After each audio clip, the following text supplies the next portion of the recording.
Olá! Que Deus abençoe a todos vocês em nome de Jesus. Vamos chegando para recebermos uma palavra poderosa do Senhor Jesus. Boa noite. Boa noite, Pai do Senhor. Vocês estão bem? Como é que vocês estão? Tá tudo ok? Olha aí, já está com a gente meu amigo, Pastor Carlos Júnior. E eu não quero perder tempo, já quero chamar ele, mas eu quero pedir para vocês que enviem essa live para outras pessoas, para que todo mundo seja abençoado. Ó, Glauber, paz, como é que tá, amigão? Tudo tranquilo? Maravilha. Deixa eu aproveitar e chamar já o meu amigo aqui, que ele...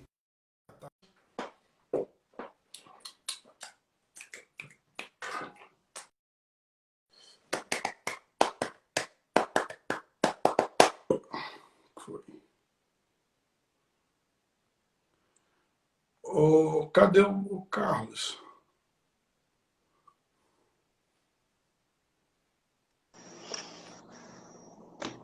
E Fala aí, aí, meu mano? mano. Como é que Tranquilo? tá? Bem demais, cara. E tu? Tô tranquilo, mano, na bênção. É isso Feliz aí. em poder te receber aqui e creio que será um tempo muito precioso. Desde já te agradeço por aceitar esse meu convite e que os céus te abençoe e te use de uma forma muito poderosa aqui pra gente. Como é que tá as coisas Até pelo meu... Rio de Janeiro? Eu que agradeço o convite aí, cara. Você é meu brother e que eu puder fazer aí por amigos aí, eu vou fazer, né? Tomou um couro no videogame, então nada melhor do que eu te tratar bem aqui. O Rio de Janeiro tá na mesma pegada, pô. O Rio de Janeiro tá na mesma pegada de sempre.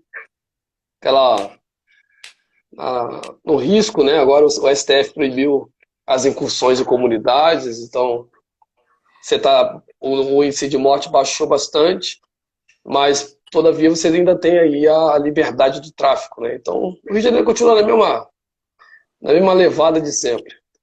Ah, que bom. Eu Mas eu que tive lá agradeço no, o convite aí, mano. eu tive lá no Tavinho, só que eu tava cansado, rapaz. Tomei 2-1, rapaz. Mas Tô perdendo o Tavinho? eu fui lá no Tavinho, tava lá esses dias. Mas tu jogou com o Tavinho? Joguei, pô, tomei 2-1, mas foi cerrado. Pô, tu perdeu o Tavinho, mano. Vai ganhar de quem, cara? Para que. Ó, para de jogar game, cara. Para. Você não nasceu pra isso, não. Não, Prega. até, Prega. até o Play 4 que tinha aqui já mandei adiantar também, irmão. Não quero mais saber disso aí. Para que isso aí, se. Desiste dessa vida aí que não é pra tu, não. Vou Mas só diga aí, pregar mano. mesmo.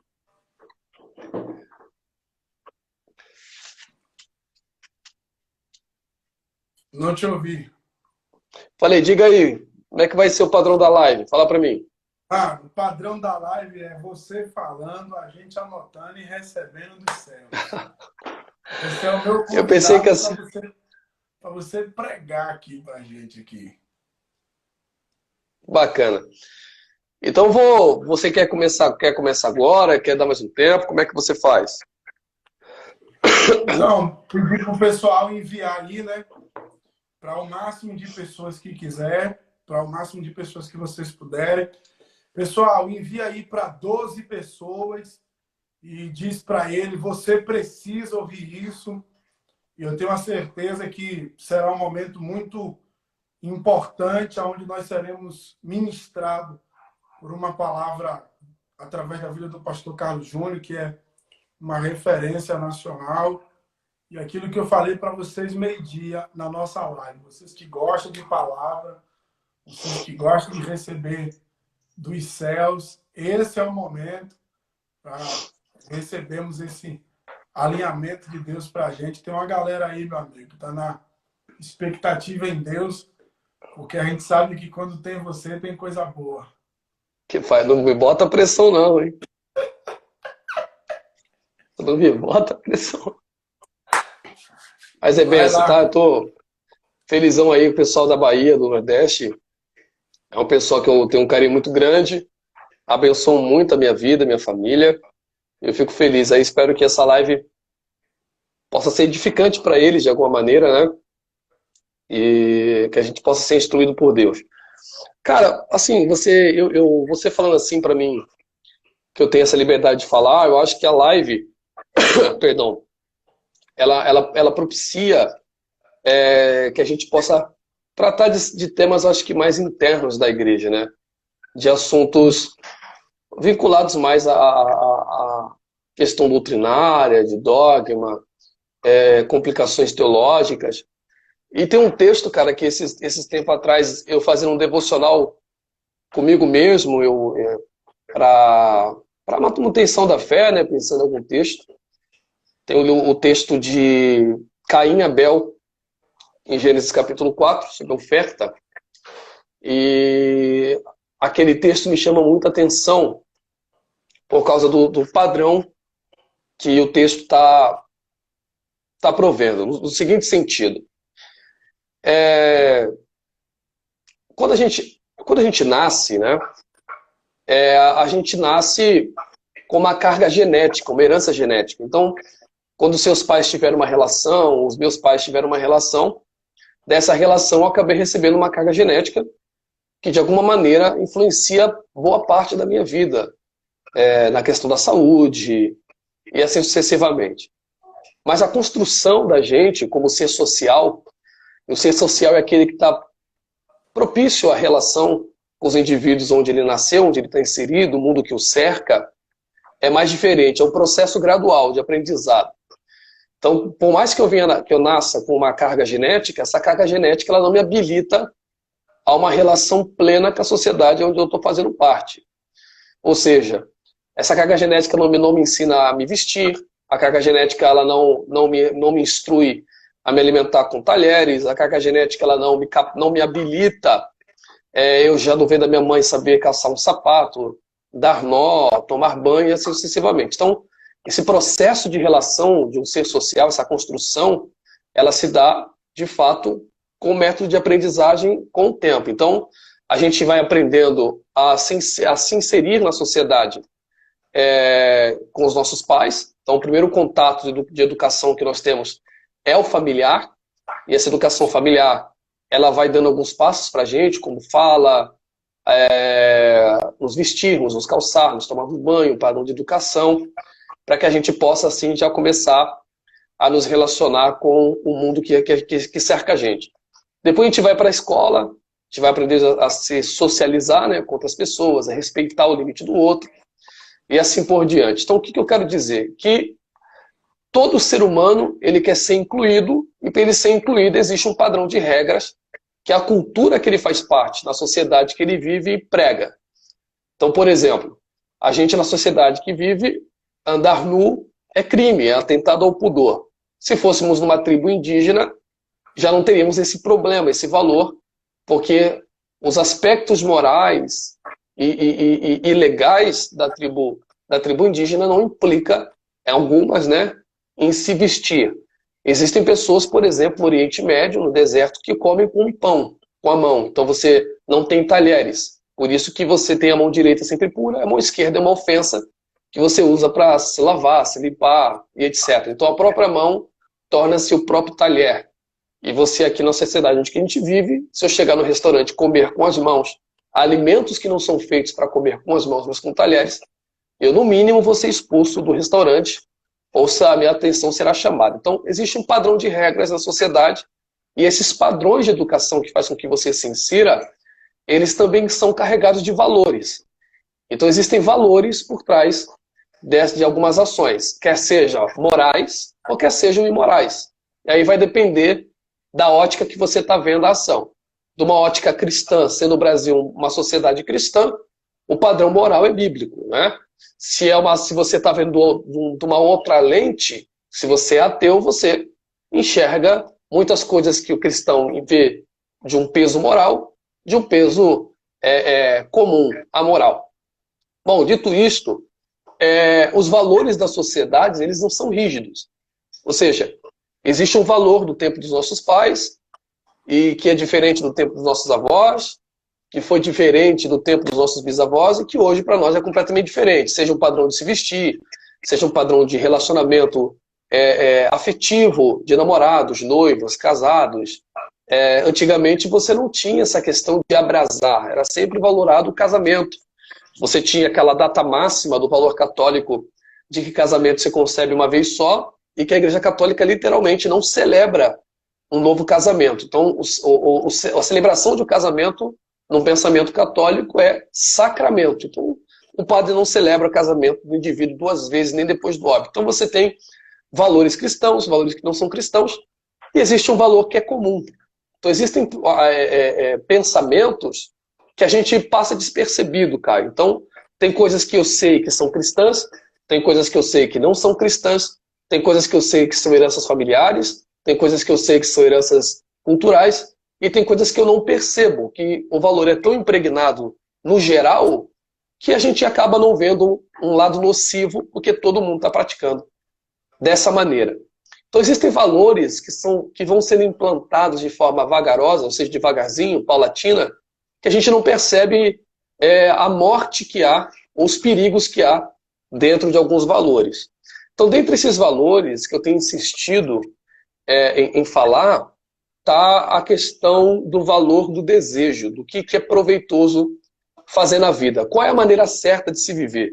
Eu acredito que as pessoas que estão assistindo a gente já fizeram essa pergunta. Existe uma aflição, não na vida, mas no risco da decisão. Não é que viver seja difícil, é que escolher é difícil, porque toda vez que eu digo sim para uma coisa, eu digo não para outra. Então a vida ela é feita de tomadas de decisões o tempo inteiro, sejam decisões importantes ou sejam decisões simplórias. Por exemplo, para eu estar aqui com você, eu decidi estar. Assim como você decidiu me convidar, assim como você decide tomar água, não tomar água. Então toda ação sua acarreta numa consequência. Só que toda vez que você escolhe uma coisa, você abdica de outra. Então, se eu escolhi estar aqui, não escolhi estar em outro lugar.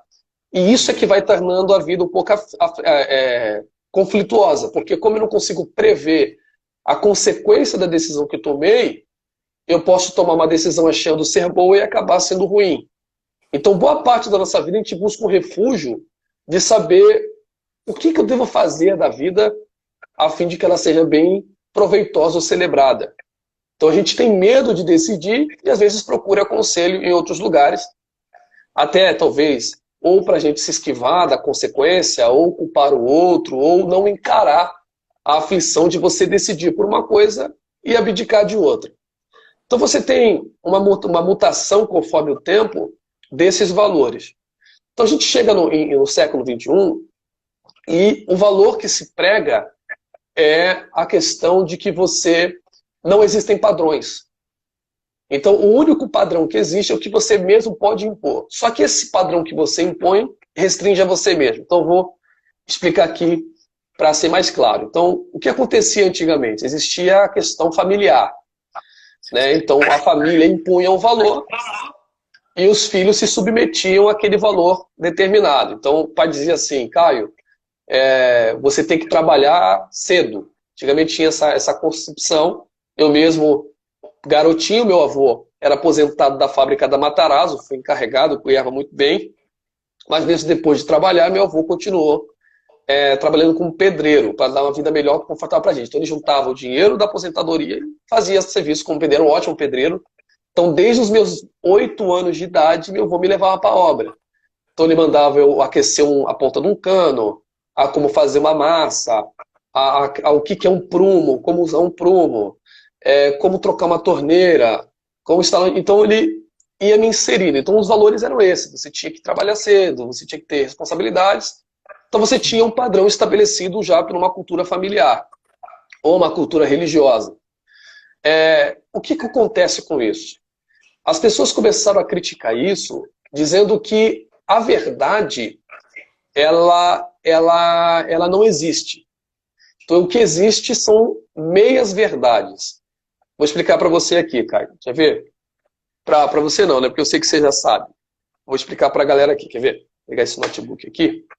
Então, por exemplo, quando eu aponto o aparelho desse aqui, e eu pergunto para a galera o que é isso aqui, o pessoal vai falar, esse é um notebook. Só que notebook, correto? Notebook é a definição do objeto. Então, todo nome define a coisa. Perfeito?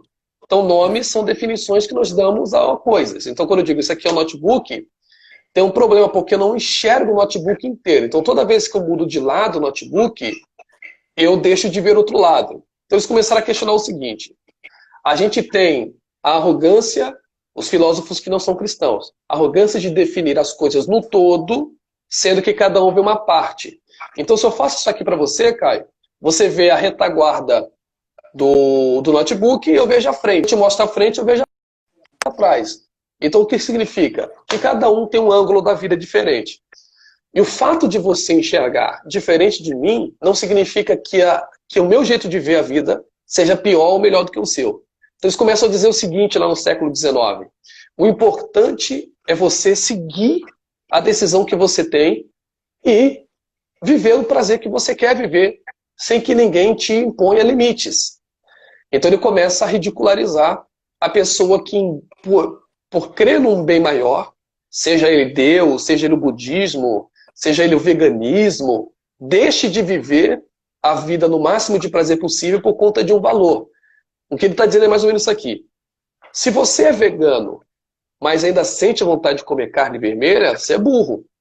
Porque você está se negando por um bem que você acredita e você ainda tem vontade de comer aquela outra coisa. Então, por que você não come a carne? Qual o problema de comer a carne? Ou se você come carne porque os outros comem, mas você gosta só de folhas, por que você não come só folha e você come carne? Tipo, você vai caducando o padrão. Por exemplo,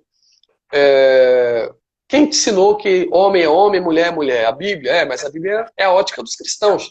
Quem são os cristãos com a sua ótica para impregnar para nós a visão deles e dizer que a visão deles de mundo é a melhor e a mais proveitosa? Então, que começa a se pregar. Bom, já que não tem padrão nenhum, o único padrão que sobra é o meu. E se sobra o meu padrão é a expansão dos meus prazeres.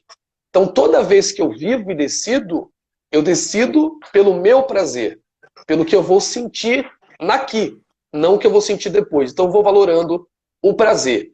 Então, na verdade, não é que Nietzsche e os filósofos da pós-modernidade, eles pregam a morte de Deus. O que eles estão dizendo é o seguinte: Deus te dá prazer? Então vai. A macumba te dá prazer? Então vai. A maconha te dá prazer? Então vai. Então, vai valorando o antropocentrismo. Não só a questão do valor filosófico de você buscar prazer o tempo inteiro, mas também a questão quando você liga a televisão. Então, quando você liga a televisão, o que a televisão mostra para o Caio? Ela não mostra assim para o Caio: você precisa comer, porque sem comer você morre. A ideia é o seguinte: olha, você tem que comer essa batata aqui, porque essa batata aqui, quando você comê-la, ela vai mostrar para o pessoal que você é um camarada chique, porque esse cantor aqui come essa batata. Aí o rival fala assim: não, na verdade, Caio, estão te vendendo a mentira. Essa batata não vai te dar prazer porque a minha te dará. Aí o celular diz assim: não, qual celular que você comprou? Ah, eu comprei esse aqui, que é o XR Plus 460 com 10 câmeras. A outra diz assim: não, você está por fora, porque eu tenho uma câmera que vale por essas 10. Então, o que eles vão fornecendo para você o tempo inteiro, a vida inteira? Seja no outdoor, seja na televisão, seja na internet, é o prazer, pelo prazer, o tempo inteiro, e botando para você na cabeça que a vida é muito curta para que você negue o prazer dela por um bem maior. Então, quando você olha para esse texto de Gênesis 4, você vê literalmente o culto atual com esses valores acontecendo ali. Então você tem dois tipos de crentes cultuando naquele momento ali. Você tem Abel, que consegue entender que o culto, o altar, não é um lugar de recebimento de prazer, mas o prazer é a gratidão pelo que o altar está proporcionando.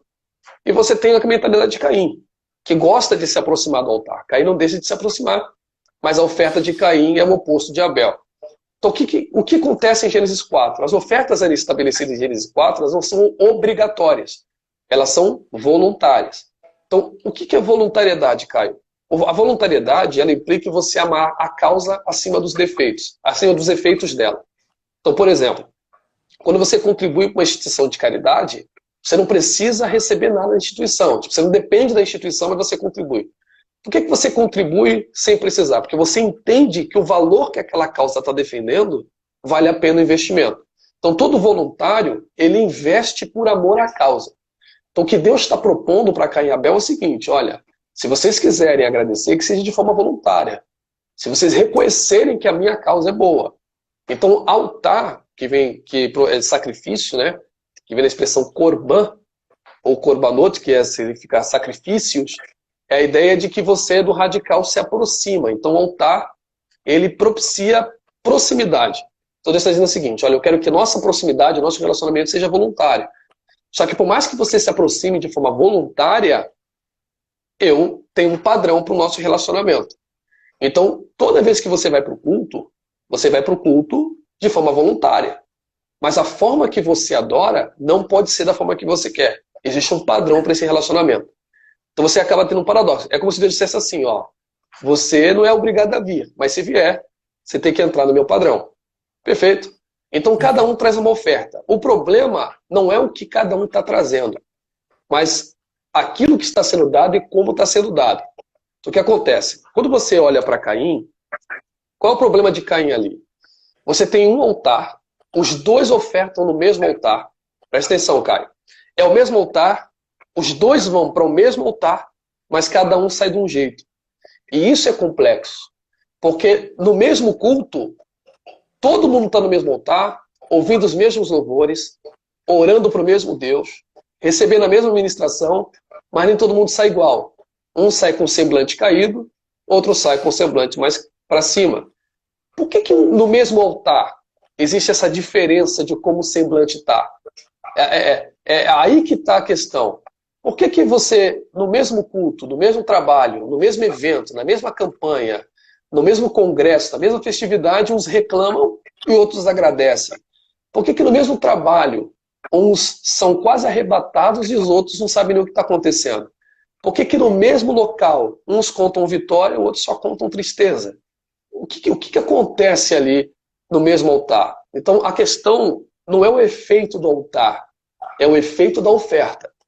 Então, eu não entendo a oferta como uma oferta de dinheiro. Oferta no sentido de gratidão a Deus. Então, é como você adora. Então, o problema não é que o altar não funciona. É como você se relaciona com ele que pode não funcionar. Então, qual é o pensamento de Caim? Eu dou a Deus, eu quero estar no culto, eu até gosto, mas eu vou dar para ele um fruto. Olha, se ele era agricultor, por que ele não consagra uma árvore a Deus? Porque ele diz assim, Deus, todo fruto que cair dessa árvore eu te dou. Por que Caim não consagra um campo para Deus, um jardim para Deus? E digo mais, segundo os judeus, eu não posso afirmar, mas é o que eles pensam, eles dizem que segundo uma tradição oral, Caim pegou um fruto do chão. Ele não se deu o trabalho de colher o fruto da árvore, segundo uma vertente judaica de uma tradição oral. Então o que ele diz? Ele diz, tá na hora de ofertar, eu vou. Então o pensamento de Caim é assim, ó, eu vou para o culto, mas não me preparo para ele. É aí que está o problema. Vira uma coisa comum. Então tem muita gente ouvindo a gente que pode estar espantado com Caim, mas faz a mesma coisa. Dá 6 horas no domingo, vai de qualquer jeito, pega um fruto do chão e vai. Não existe uma preparação mental, não existe um abrir de coração, não existe um desejo de relacionamento. Ele apenas bota a roupa, pega o fruto do chão e caminha a fim de se relacionar. É óbvio que o culto vai ser ruim para ele. Deus não falta culto, mas a forma que ele se relaciona no culto é que é péssimo. Então Deus olha para a sua oferta e a rejeita, porque você trata de qualquer jeito. Já Abel não, Abel se prepara. Tanto que ele se prepara, que diz a Bíblia que ele separa do seu rebanho a melhor ovelha. Então ele não pega de surpresa. Ele já vai pensando, cara, tá chegando o momento de eu me relacionar com Deus, tá chegando o momento de eu dar alguma coisa para ele, então eu não quero chegar de mão vazia. O que que eu vou dar para ele? O que que eu vou me relacionar? Então o que Abel tá fazendo? Cara, ele tá dizendo o seguinte, Deus não quer o meu rebanho todo. Então eu vou dar para Deus uma ovelha que represente todo o rebanho. Tá entendendo? Deus não quer o meu dia inteiro, mas eu vou dar para Deus 2 horas que grite por 24. Essa é a questão toda. Não é o tempo, é a intensidade que você coloca no tempo. É a intenção que você se aproxima no altar. Qual o pensamento de Caim? A expansão do desejo. Porque Deus diz assim para ele, Caio, e aí que é extraordinário. Ele olha para Caim e diz assim, por que seu semblante caiu? Ele não espera Caim responder. Então ele já diz assim, ó, se você tivesse feito o que era certo, opa, então significa que Caim já sabia o que deveria ter feito. É óbvio. Se Deus diz assim, ó, se você tivesse feito o que era certo, o teu semblante não cairia. Então o que ele está dizendo para Caim? O problema não é que o altar não funciona, é que você insiste em se aproximar de forma errada, sabendo o que deve ser feito. Então você chegou para cá, o seu desejo te dominando. Então, dá tempo de o teu semblante levantar. Qual é o segredo? Domina teu desejo e não deixe que ele te domine. Porque o pecado jaz à porta. Só que a palavra jaz à porta ali é uma expressão meio que poética, difícil de interpretar no hebraico, que conota um animal de 4 patas deitado à porta. Então o que Deus está dizendo? Cuidado, se você abrir a porta para o desejo, ele é um animal selvagem pronto para te devorar. Não brinque com o teu desejo. O que Deus está dizendo? Quem se aproxima do altar só com o seu desejo, sempre vai estar com o semblante caído. Porque a expectativa de culto dele não é adorar, é receber. E aí quem vai para o culto para receber e não para prestar, o altar nunca vai ter efeito, porque ele sempre vai querer algo que corresponda à sua própria expectativa. Então, como o culto evangélico não é a lâmpada do Aladim que você esfrega e recebe o que quer, mas é um lugar que você tem que estar disposto a receber o que te propõe vida, e é Deus quem te indica, porque há caminhos para o homem que parecem bom, mas na verdade é morte, nem sempre aquilo que você busca Deus pode te proporcionar. Por exemplo, o Bernardo, né? A educação do Bernardo que eu dou aqui em casa, ela é rígida. Então o Bernardo nunca colocou um doce na boca. O Bernardo não sabe o que é açúcar. Então ele vai saber no momento certo. Então tudo que ele come é natural, tudo que ele bebe é água, no máximo um suco na hora certa. Se eu desligar a TV, ele não reclama. Mas se eu não pegar o livro para ele, ele reclama. Até postei agora no story, eu comprei um carrinho para ele, um Fiat Toro, e comprei um livro. Aí dei o carrinho primeiro, e depois dei o livro. E ele ia mais apegado a livro do que um Fiat Toro, que eu eduquei. Talvez mais para frente ele vai me achar chato. Porque eu vou querer que ele faça inglês, eu vou querer que ele faça faculdade, eu vou querer que ele fale outro idioma, eu vou querer que ele estude, eu vou querer que ele tire nota, ele vai reclamar. Ele vai querer descansar e eu vou propor para ele que ele descanse depois. Então esse relacionamento com Deus funciona do mesmo jeito. Se eu que sou pecador e mau projeto a vida do Bernardo para o bem, quem dirá Deus? Então nem sempre o meu desejo, como eu aproximo do altar, eu vou ter a resposta que eu quero. Tem um texto, Caio, que Davi está fugindo de Saul mais ou menos 10 anos. 10 anos, hein? Longe da mulher, longe da família, passando o maior veneno, e ele vai para Keila, que é uma cidade morada em cima do monte, e quando ele chega em Keila, ele guerreia em Keila e vence a guerra, porque Deus mandou ele guerrear. Aí, Davi está com uma oportunidade grande de desfrutar de vitória, de descansar, de celebrar. O profeta chega e diz assim, ó, Saul sabe onde você está, é melhor você ir embora. Perdão, é melhor você ir embora. Ele diz assim, pô, mas logo agora, quase 10 anos fugindo, quando a vitória cai no colo, eu vou fugir? Quero ouvir o que Deus tem para falar. E Deus diz, vai embora. Ou você vai embora ou Saul te pega. Então, nem sempre a minha expectativa do altar, que eu acho que é bom para mim, o altar tem a obrigação de responder, porque Deus projeta a vida. Deus não trabalha com momentos, Deus trabalha com projeções. Então, o momento que Deus trabalha é para uma projeção futura. Deus não trabalha por momentos. Deus trabalha com projeções, com planos, com desígnios, com caminhos, não com momentos. Então, o problema de Caim, o semblante sempre cai, porque a expectativa dele nunca é correspondida, porque o desejo dele sempre está inflado. Agora, Abel é diferente. A expectativa de Abel é doar. Então, todo mundo que chega para Deus para doar, sempre sai com o semblante para cima. E aí que está a diferença, Caio. Você quer ver uma coisa engraçada? Eu não estou criticando, tá? Eu só estou mostrando. Eu fui criado numa Assembleia de Deus, velho, que não podia nada. Nada. Nada mesmo. Nada mesmo. Você não podia ver Sim. TV. Não, eu até cheguei a pegar de ver TV, mas você não podia assistir quase nada. Novela era pecado, futebol é pecado, esporte é pecado, bermuda era pecado, música com balanço era pecado, pop rock era pecado, era só música sacra ou a música evangélica pentecostal. Uhum. Eu era chato demais, você não tinha muita abertura. Hoje em dia, cara, o cara tem a igreja preta, é, é, é, é, culto online. Hoje ele tem o pastor coach que meio que auxilia ele na autoajuda. Hoje os louvores pentecostais nem existem mais, são refrões. E quem entende de música sabe que música ela tem sentimento. Então quando você ouve uma música, ela mexe com você. Por exemplo, eu nunca vi ninguém chorar, velho, na festa de São João, no forró pé de serra. Ninguém chora, todo mundo dança. Agora, se você... É real, não é? Eu Verdade, nunca verdade. vi. Eu já vi nego chorar em bolero. Agora, forró pé de serra, não chora, dança, pula, porque a música ela tem sentimento. Então, o cara não compõe mais uma música. Ele bota um refrão, 4 notas, todas elas ou menor, ou muito agitada, para fazer o povo pular, ou o povo chorar. É, canhão de fumaça, tudo que você imaginar pode. Só que só tem um problema. Antigamente, sem igreja escura, sem canhão de fumaça, sem música boa, sem melisma, sem notas extraordinárias, música tudo em valsa, hino da harpa, Deus batizava com o Espírito Santo, curava, tinha testemunho, a igreja era cheia e a Assembleia de Deus crescia. Hoje em dia, a igreja está escura, canhão de fumaça, louvor só no refrão, que é a parte melhor que tem, repete meia hora, e, cara, as pessoas saem reclamando. Porque a É, expectativa do culto de hoje é aonde está o meu desejo? Aonde está o meu desejo? Se o altar não responder aquilo que eu quero dos meus desejos, eu também não me aproximo. O altar tranca, ele sai com o rosto caído. Então ele entra em culto, sai de culto, sai com o semblante caído, e o culto para ele só é bom quando atende às expectativas dele. Então nem sensibilidade para ouvir Deus ele tem. Ele só quer ouvir aquilo que a expectativa dele coordena. Então se Deus está dizendo para ele alguma coisa que contrapõe a expectativa dele, ele não consegue discernir. Ele já não consegue mais entender o que Deus está tratando. Só é bom quando uhum. ele acha que satisfaz os desejos. Quer ver uma coisa muito clara? O que faz a mensagem? O pregador, o que ele fala? Então, é um absurdo da pessoa... Então, não. Por exemplo, Caio, a mensagem ela se resume numa frase, às vezes. Eu posso pregar Ah, ok. 2 horas. Ok. Entendeu? Eu Ok. posso pregar 2 horas. A pessoa vai pegar uma frase e vai falar, pô, Deus falou comigo.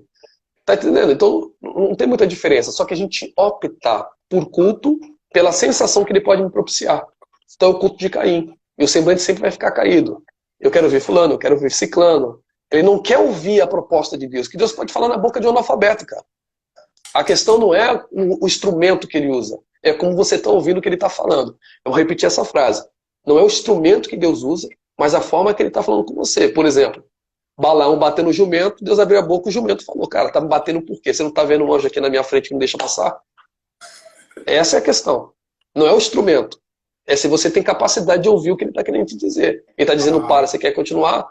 Então eu acho que um dos maiores problemas da minha geração não é a falta de vontade. Vontade tem. Mas é aonde a vontade está sendo canalizada. É a condição de ir para o culto desarmado. É você se preparar e dizer, independente se o altar devolva, alguma coisa tem que queimar lá. É o culto de Abraão. Eu levo Isaac. Se Deus quiser, ele provê um cordeiro para ele. Mas se não tiver cordeiro, eu queimo o que ele me pediu. A expectativa de Abraão é tão louca que ele levanta o cutelo. Essa é a ideia. Ele não ora. Eu não vejo Abraão orando. Deus, misericórdia. Ele levanta o cutelo e diz, eu vou rachar sua garganta. Abraão está disponível, né, para oferecer a Deus o que Deus quer, né? Se o altar vai devolver Isaac ou não, ele não sabe. Você está entendendo? Ele não sabe. Ele Ó, diz assim, Deus proverá para si um cordeiro. Se for da vontade dele, ele proverá para si. Mas até então que eu sei, é você que eu vou matar. E na cultura judaica, mais uma vez, usando a história deles, eles dizem que Isaac aceita deitar. sim. Ele aceitou deitar no altar. Se é verdade ou não, eu não sei, porque é um conto judaico, não tem parâmetro bíblico. Mas a questão é virtude de Abraão, Caio. O que Abraão está fazendo é o seguinte: se é o que Deus quer, não importa se há retorno para os meus prazeres. Entende? Se é para alegrar Deus, eu mato o que me gera mais prazer, que é meu filho. Que é isso, mano? É um nível de fé assombroso. O que ele está dizendo é o seguinte: se o altar carece disso, que seja feito. Aí Deus diz: nem faça, porque eu já sei que você me teme. Olha a questão de Deus. Não é nem o ato, mas é como se você se aproxima, é o que eu estou querendo dizer. Porque o ato não é consumado. O ato não é consumado, tanto que Isaac sai vivo. Mas é a intenção de Abraão. É Abraão dizendo assim para Deus: é isso que o Senhor quer, toma. O sacrifício começa através do coração primeiro, antes de Tudo, concluir? tudo, Caio. Existe um processo na oração, no hebraico, que a gente chama de kavaná. Kavaná é a intenção que você joga na oração. Por exemplo, senão você vai ver que o texto se contradiz, porque uma hora diz assim, ó, quanto mais oração, mais poder, correto? Mas tem hora que diz assim, não é pelo muito falar que vocês serão ouvidos. Ué, fica confuso. Quando Jesus fala assim, ó, não é pelo muito falar, não é o tempo, mas a intenção do que você está falando. Entendeu? Essa é a kavaná. Então, quando você ora, se a sua intenção não estiver canalizada ali, você já perdeu. Por isso que quando os judeus celebram o Shabat, eles desligam o celular, não ligam o fogo. Isso não é bíblico, isso é rabínico. E por que os rabinos colocam? Para dificultar o cara quebrar o sábado. Então, o que eles estão dizendo? Olha, é proibido tudo que tire a tua atenção de Deus.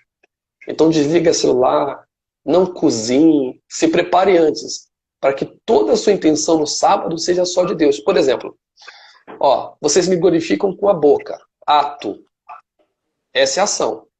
Mas o coração está distante, intenção. Aí Deus diz, não precisa. Aí ele fala assim, ó, eu não quero sacrifício, ação. Eu quero obediência, intenção. Então você vê o tempo todo isso, oferta, oferta. A maior oferta que me deram foi a da viúva. Ué, não foi a menor. Mas as moedas, ação. A maior, intenção. Quer mais uma? Então Deus primeiro olha a intenção, não a ação. Perfeito. Por exemplo, aquele texto. Quando você ofertar, oferte como? Não é com alegria que diz o texto? Sim. Com alegria? Alegria é intenção. Porque eu posso dar R$1.000. Se a minha intenção não é a gratidão, eu estou investido numa instituição religiosa, não estou ofertando a Deus. Essa é a diferença. É meio daquele paralelo, antes de você abrir a mão, abra primeiro o seu coração. Com qual intenção eu estou fazendo isso? Essa é a questão. Por isso que eu tenho que separar o que é voto, o que é adoração, o que é louvor. São coisas diferentes. Parece que se completam, mas são coisas completamente diferentes. Por exemplo, olha isso aqui. Olha que extraordinário isso. Jesus disse assim, Jesus, não fui eu. Jesus disse assim, Caio, nascido de mulher, ninguém se compara a João Batista. Não foi ele que disse isso? Sim. Aí eu vou te fazer uma pergunta, eu quero que você seja sincero. Quem foi maior, Moisés ou João Batista? Moisés. Eu também acho que Moisés. Quem realizou mais feitos, aparentemente? Elias ou João Batista? Elias. Bom, Eliseu ou João Batista? Eliseu. Peso profético, peso profético. Ezequiel ou João Batista? Peso profético, Ezequiel. Ezequiel. Como é que Jesus diz assim, ó, nascido de mulher igual João Batista não tem? A intenção. Não é ação, é a intenção, quer ver? Cara, é isso? como é que pode, hein, velho? O cara prega a mesma mensagem todo dia, arrependei-vos, não tem outra mensagem. João Batista não tem outra mensagem.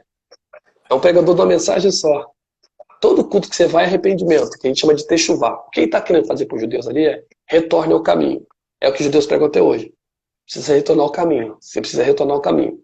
E os judeus vão ouvindo aquilo e vão aceitando. Só que o cara tá no deserto, velho. O nego sai em direção ao deserto para ouvir o cara repreender. Aí espantoso, aí começa a falar pra ele, você é Elias, cara, que unção é essa? Você é o cara, que unção é essa? Que autoridade é essa? Pô, tu prega que nem ninguém, pô, como é assim, cara? Tu tá arrebentando, pô, tá mal comentário de tu aí. Pô, cada postagem tua aí é 1 milhão de compartilhamento.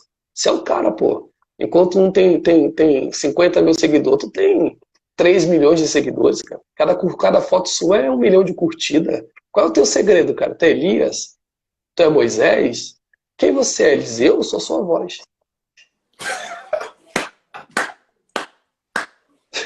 Sou sua voz que aponta para aquele que é maior do que eu. E ele é tão grande que eu não sou digno de desatar as correias das suas apartas, da sua sandália. Olha a intenção do cara. Eu não estou aqui para aparecer, eu estou aqui para apontar. É o que eu falo. João Batista é o eco. Quando eu prego sobre adoração, eu falo que a adoração é diferente do louvor. Então por isso que os serafins tapam o rosto. Então quando você olha para o serafim, ele está com o rosto tapado. Então se eu viesse aqui, Caio, e você não me anunciasse, você não falasse que eu ia fazer live com você, e eu tapasse aqui o rosto aqui assim, ó, as pessoas não saberiam que sou eu. A não ser pelo nome. Mas se não tivesse isso, eu tivesse com o rosto tapado, não sabe. Então o rosto, Caio, é uma das formas de identificação do indivíduo. O que o Serafim está dizendo para Isaías? A cada santo que eu grito, Isaías diz assim, ó. E diziam uns para o outro, santo, santo, né? É o Senhor dos Exércitos, está exercendo isso agora. A cada santo que eles diziam, o templo tremia. O templo tremia no glória. Aí quando Isaías tenta olhar para a cara, o adorador está assim, ó, não olha para a gente não. Olha para onde a gente está adorando. Aí ele diz, aí eu ouvi o ato submitrano. O que o Serafim está dizendo? Eu não estou aqui para que você me veja, mas para você enxergar quem eu estou adorando. É o mesmo princípio de João Batista. Eu não quero ser visto. A ação não pode ser maior do que a intenção. O que faz a ação ser grande é a intenção. Isso serve até para ser humano. Por exemplo, quando você ganha alguma coisa de uma pessoa, se a intenção da pessoa é te prender, é te amarrar, a ação dela não é grandiosa. Sim. Mas quando ela se desprende e faz por querer fazer, essa é a ação grandiosa. E é mais um valor que essa geração precisa entender. Que aliança é uma coisa, a amizade é outra completamente diferente. Eu prefiro ter amigos, porque a aliança é política. A aliança se desfaz, cara. Mas a Bíblia diz que é amigos mais chegado do que irmão. Não existe ex-irmão. Irmão é irmão. Essa é a diferença. Então eu não tenho alianças, cara. E é uma das coisas que o pessoal mais me critica. Ou a pessoa quer ser minha amiga, ou uma relação de interesse para mim não cabe. Eu não tenho mais paciência para me relacionar por interesse. Nem é legal. Eu acho que quando você é amigo, você faz. O seu amigo às vezes nem sabe o que você está fazendo. Quando você indica ele, quando você apresenta ele, e você nem quer em troca, você só vê o cara indo. É isso que Deus espera da gente no altar. Não que o altar não vai responder, mas que a gente chegue grandioso no altar. É essa a questão do semblante. Então não é o pregador que é ruim, o altar que está quebrado, ou o culto que é frio. A questão é como eu me propus a chegar lá. O que eu estou trazendo a Deus? Rapaz, que é isso? Pastor, meu amigo, aproveitando que a gente tem quase 300 pessoas, enquanto o pessoal vai compartilhando para mais 12 pessoas aí, a minha intenção era que fosse, de fato, um papo jovem. Né? Eu venho fazendo várias lives com muito só, né? Esses dias que eu fiz com o pastor Bruno Fernandes e com o pastor Matheus Soares, a gente tratando sobre alguns assuntos. E o senhor é uma pessoa que não preciso nem rasgar seda, que você já sabe. Você é meu brother, pô. Da minha admiração, tanto no altar como fora dele. E, assim, qual hoje o padrão ou qual é o conselho que se dá hoje para os jovens na questão da adoração, na questão do sacrifício, para quem tem o seu ministério? O senhor que é uma pessoa que viaja bastante e além de tudo isso, estuda muito e tem se aplicado. Eu vejo a maneira que você tem se aplicado com tanta profundidade para falar também para os jovens. Qual é o conselho hoje que você deixa? Cara, eu tenho um conselho, eu tenho um pensamento, não sei se eles vão concordar comigo, mas existe uma diferença entre ser apaixonado e amar alguém. Tudo começa na paixão. Só que paixão, cara, ela é alimentada por desejo. Então, por exemplo, quando você fica com alguém, você está apaixonado. Porque a pessoa que está ficando com você está te propiciando uma satisfação de desejo. Agora, amor nasce com o tempo, porque o amor suporta tudo. A paixão é diferente. A paixão é alimentada pelo prazer. Então, eu gostaria que nós, da nossa idade, deixássemos de ser apaixonados por Deus. E a única forma de a gente se amar a Deus é conhecendo Ele. Então, uma galera que diz que ama sem conhecer. Impossível, velho. Como é que você ama alguém sem conhecer? Não tem como você amar. Você pode estar apaixonado. E é por isso que o relacionamento entra em crise direta. Porque quando você ama, você se desprende de interesse. Por exemplo, cara, quando você for casar, eu vou te dar um conselho. O que você deve pensar? Eu estou disposto a fazer feliz? Porque as pessoas casam para ser feliz. Está errado.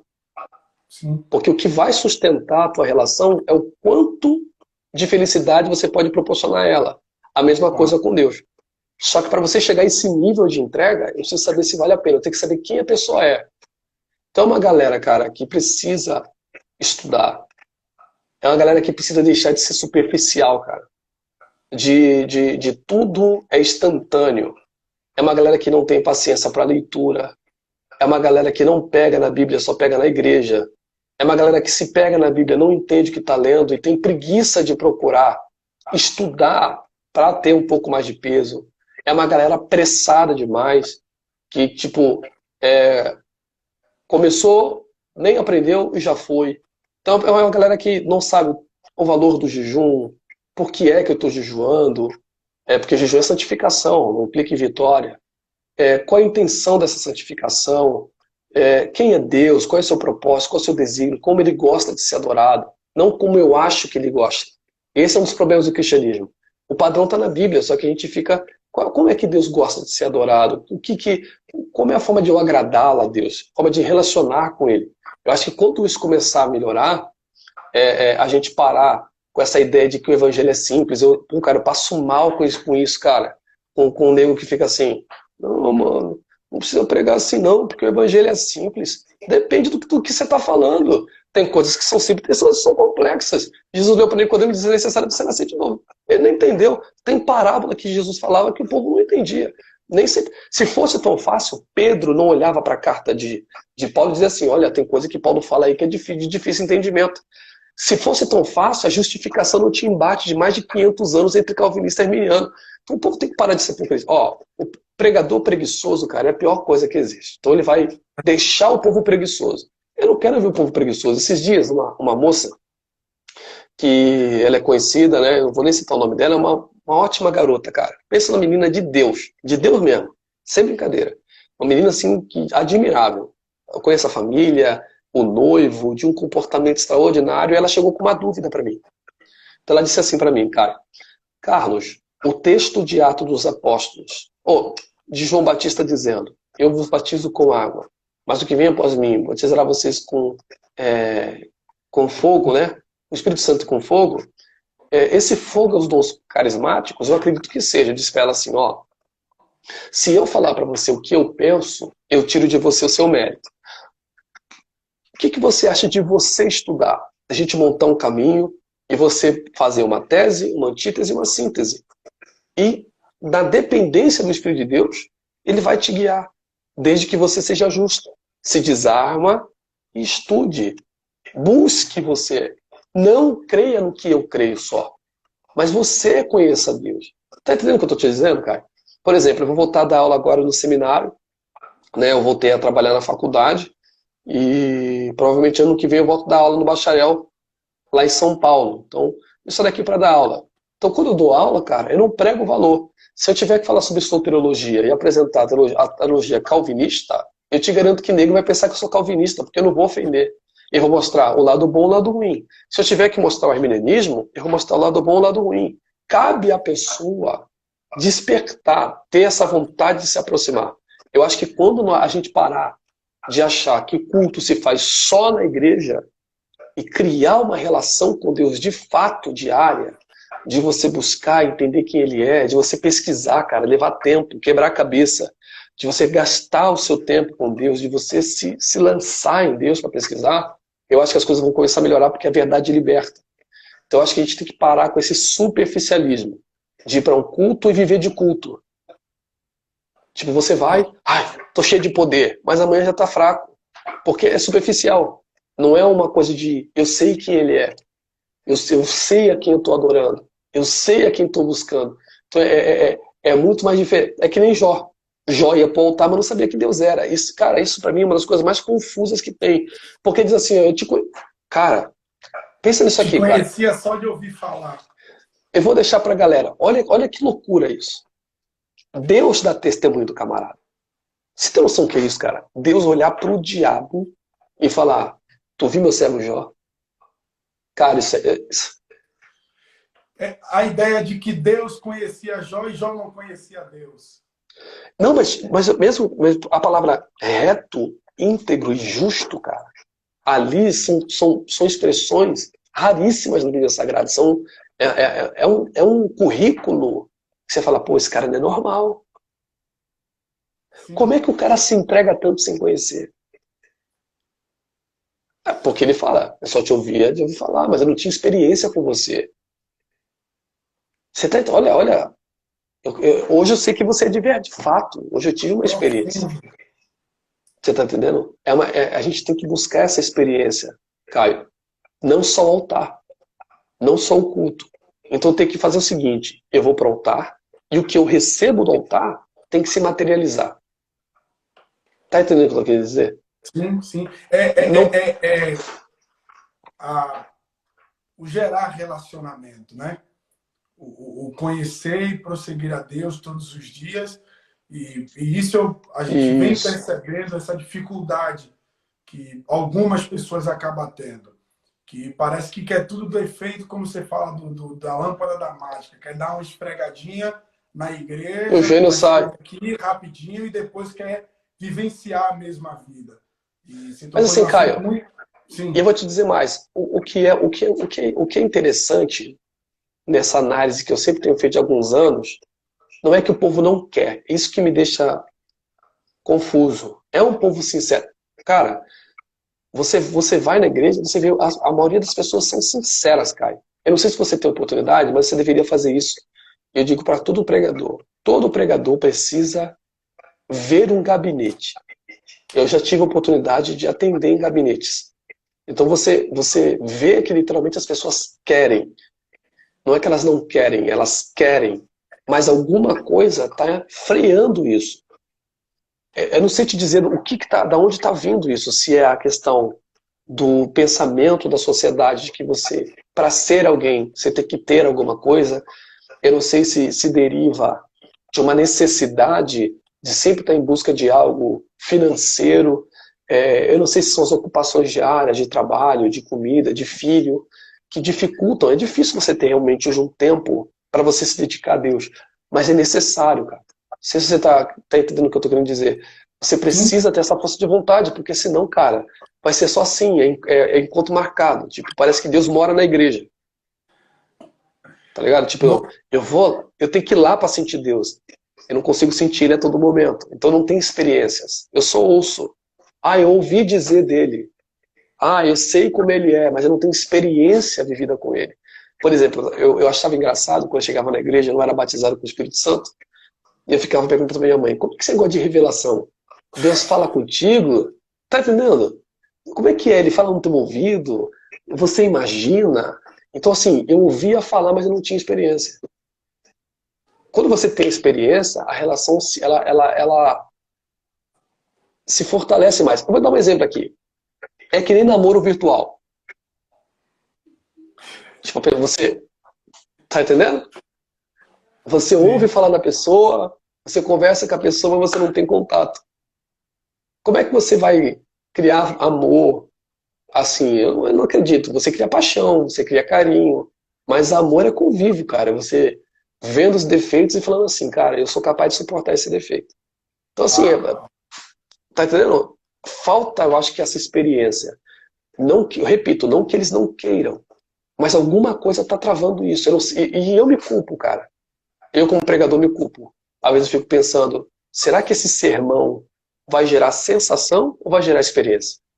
É um conflito com o pregador. Porque quando eu subo no altar, eu tenho que saber qual é o resultado daquela mensagem. Eu recebo a mensagem de Deus, e eu posso conduzir a mensagem do jeito que eu quero. É o que eu digo quando eu falo sobre homilética. O pregador, cara, ele é o garçom. Não tem diferença de pregador, todo mundo é garçom. Só que existe garçom que é fino, e existe garçom que é louco, que derruba copo, que passa pela cabeça dos outros, que fala em cima da comida. Já tem garçom que serve, você nem sente. Então é a mesma comida, mas como é servido que modifica. Então, Uau. o que é que esse sermão vai gerar?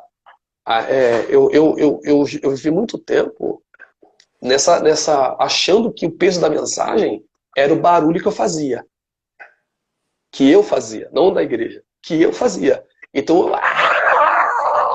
eu gerava sensações, mas eu não gerava mudança, cara. Ó, eu vou te dar um testemunho aqui forte. Eu preguei na Bahia, na capital, numa vigília.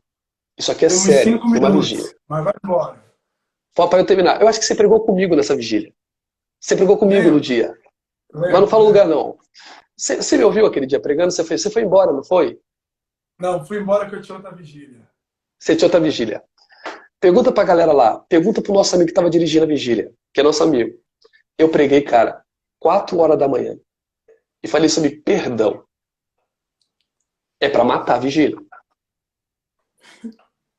9 horas da manhã, nosso amigo me liga. E quando ele me liga, ele disse assim: Carlos, eu não sei o que está acontecendo, mas os pastores lá do campo, do setor, estavam se encontrando no gabinete para se perdoar.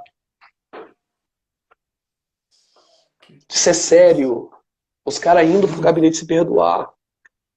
Então, assim, ó, é sensação e experiência. Então, a mensagem que eu deixo para essa galera é o seguinte: sensação eu também quero ter. Sensação, arrepio, a presença. Mas isso tem que se materializar na minha vida. Na oração, na leitura, na sede de Deus, no amar o próximo, no perdoar as pessoas, na mudança do meu eu, não esperar os outros, mas dar antes do que receber, porque é melhor coisa dar do que receber. Então, viver essa experiência gerada pela sensação. Acho que é isso, cara. Se isso rolar, as coisas melhoram. Que é isso, mano? Mano, eu tô muito edificado diante dos céus por te receber aqui, ouvir você falar sobre essas experiências, sobre sacrifício. A gente sabe que, como você disse, a gente vai pegando a nossa parcela, vai pegando o nosso, como diz aqui na Bahia, nossa fatia, e da maneira tão profética e tão maravilhosa que os céus te usou para abençoar a gente. Eu quero te agradecer pela sua disponibilidade. Eu quero marcar outra live com você. Eu Hora que tu esqueci de te quiser. falar isso. Eu esqueci de lhe falar Liga, isso. As liga os lives, comentários aí para agradecer o pessoal. Pode falar. pronto. As lives que eu faço, quem já está aqui com a gente sempre, quando eu faço convidando alguém, é a live que eu não falo. Porque eu gosto de deixar os convidados falar, deixar Deus ministrar no coração das pessoas, porque eu tô aqui, né? E eu gosto muito de ouvir. Eu disse para o pessoal que nesse tempo aí eu quero convidar pessoas que têm uma forma extraordinária de ministrar e etc. Olha o povo dizendo aí, ó, merecia 2 horas. Vamos fazer, vamos marcar outra, vamos marcar outra. Vamos marcar outra aí. Sexta-feira é o lançamento do meu livro. E Top. eu quero até lhe pedir um vídeo aqui para depois você me manda, para a gente estar divulgando aqui, etc. E vamos marcar outro dia aí, essa semana ainda. Eu vou deixar a live, essa eu vou deixar salva. Essa live eu vou deixar salva. E eu tenho uma certeza que vamos marcar outro momento, outro tempo, e a gente vai querer sim te ouvir e ser ministrado mais uma vez. Fica à vontade, meu amigo. Deixa uma Tu minha sabe, palavra de gratidão. digo sem hipocrisia, tu sabe que eu gosto de você. A hora que você precisar, tu pode me chamar. Eu demoro para responder, que eu sempre tô na correria, mas tu é meu amigo. Tô falando sério. A hora que você precisar, tu pode contar comigo sem cerimônia, cara. E mandar um abração pra galera que tava aí. Um bom número de pessoas. Eu sei que quando você desligar, a porcentagem aumenta um pouco. Então, um beijão para todo o pessoal da Bahia, para todo o pessoal espalhado aqui, né, pelo Brasil. Obrigado pelo carinho que vocês têm, não só por mim, mas pelo Caio. Orem por todos os pregadores, orem pelos seus pastores, para que a gente possa continuar tendo uma igreja forte aqui no Brasil e mais unida. Então, um beijão a todos vocês e uma ótima noite aí. Que Deus abençoe a sua vida. Tem um grande amigo meu de lá da África, tá? O pastor Emanuel está aqui com a gente, é um amigão de lá da África. Que Deus abençoe, amigo. O pessoal dizendo é Só, uma aula.